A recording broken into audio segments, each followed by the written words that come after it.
નમસ્કાર, હું કીર્તિ જગતાપ સ્વાગત કરું છું આપનું પબ્લિક ઇન્ડિયન ન્યૂઝમાં. જાણીએ આજના સમાચાર. બાકરોલ ખાતે યોજાયેલ રક્તદાન કેમ્પ. જિલ્લા કલેક્ટર શ્રી પ્રવીણ ચૌધરીના માર્ગદર્શન હેઠળ આણંદ જિલ્લામાં તાલુકા મથક અને વિવિધ સેન્ટરો ખાતે રક્તદાન શિબિરનું આયોજન કરવામાં આવ્યું છે. જે અંતર્ગત તાલુકા હેલ્થ ઓફિસ આણંદ દ્વારા પટેલ ત્રિભુવનદાસ સોમાભાઈ પટેલવાડી બાકરોલ ખાતે રક્તદાન કેમ્પ યોજવામાં આવ્યો હતો. આ કેમ્પમાં taluka health officer Shri doctor KD Pathak દ્વારા રક્તદાન કરનાર નગરજનોને પ્રમાણપત્ર આપીને સન્માન કરવામાં આવ્યું હતું. રક્તદાન કરનારને રક્તદાન વિશે માહિતગાર કર્યા હતા. આ કેમ્પમાં કુલ 36 બોટલ બ્લડ યુનિટ એકત્રિત કરવામાં આવ્યું હતું.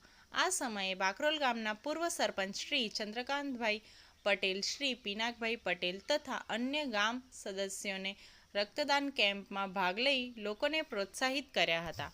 આજના સમાચાર અહીંયા જ સમાપ્ત થાય છે. જોડાયેલ રહો પબ્લિક ઇન્ડિયન ન્યૂઝ સાથે.